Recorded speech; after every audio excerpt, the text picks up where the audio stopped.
ପଞ୍ଚୁକ ପାଳିଲେଣି ଆପଣମାନେ ପାଳିଲେଣି ତ 7 ଦିନ ପାଳୁଛେ ଆମେ ସକାଳୁ ଉଠି ଗାଧୁଆ ସାରିଛେ ସବୁ କାମ ସାରିଛେ ଆଉ ଛୁଆଙ୍କର ଆଜି ସ୍କୁଲ ଛୁଟି ଅଛି ହେଲେ ବି ଛୁଆକୁ ଡାକିବା ସେ କ'ଣ କରୁଛି ଦେଖିବା। ବାବା ବାବା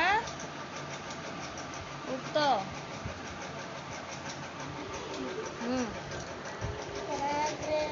বসতে লক্ষ্মী ঘর মধ্যে সরস্বতী কর মূলে তু গোবিন্দ প্রভাতে কর দর্শনম সমুদ্র বসনে দেবী পর্বতর্ষণ মণ্ডলে বিষ্ণু পত্নী নমস্তুভ্যং পাদশস্যং ক্ষমাসনে। ଆଉ ଆଜିର ଭିଡ଼ିଓଟି କେମିତି ଲାଗିଲା ଆପଣମାନେ ଜଣାଇଲେ ମୁଁ ପରେ ନିଶ୍ଚୟ ଭିଡ଼ିଓ କରି ଛାଡ଼ିବି। ବାବା ହାଏ କରିଦେ।